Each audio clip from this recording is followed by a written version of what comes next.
কিছুক্ষণ আগে অনেক বড় ধরনের একটা ভূমিকম্প হয়েছে।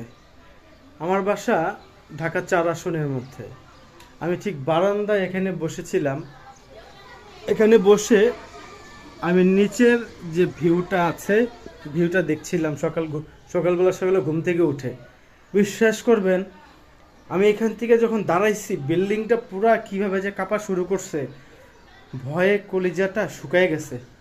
উপরের থেকে ধামধুম ভাঙার শব্দ পাচ্ছি। আল্লাহ জানে, আমার মনে হয় এটা প্রায় 6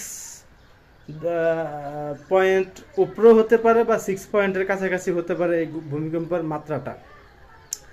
তো যাই হোক, আল্লাহ অল্পতে বাঁচিয়েছে আমাদেরকে। দৌড়ে রাস্তায় চলে গিয়েছিলাম। রাস্তায় গিয়ে দেখলাম যে আশেপাশে নতুন বিল্ডিং উঠছে।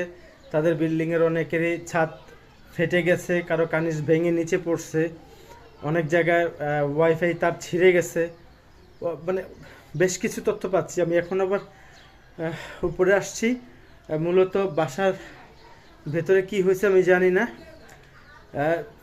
তখন তো চাবি না নিয়েই, জুতা মুতা ছাড়াই, লা ইলাহা ইল্লা আনতা সুবহানাকা ইন্নী কুনতু মিনাজ জালিমিন এটা পরে উড়া দৌড় দিছি। পরে নিচ থেকে যে কিছুক্ষণ আগে আসলাম। ভূমিকম্পটা হয়েছে ঠিক 10টা 50-এর মধ্যে। 50 এর আগে পরে, বেশি আগে পড়ে না, 10টা 50-এ একটু আগে পড়ে। এখন আমি ভিডিওটি রেকর্ড করছি, এখন 10টা 59, অর্থাৎ 11টা বেজে গেছে।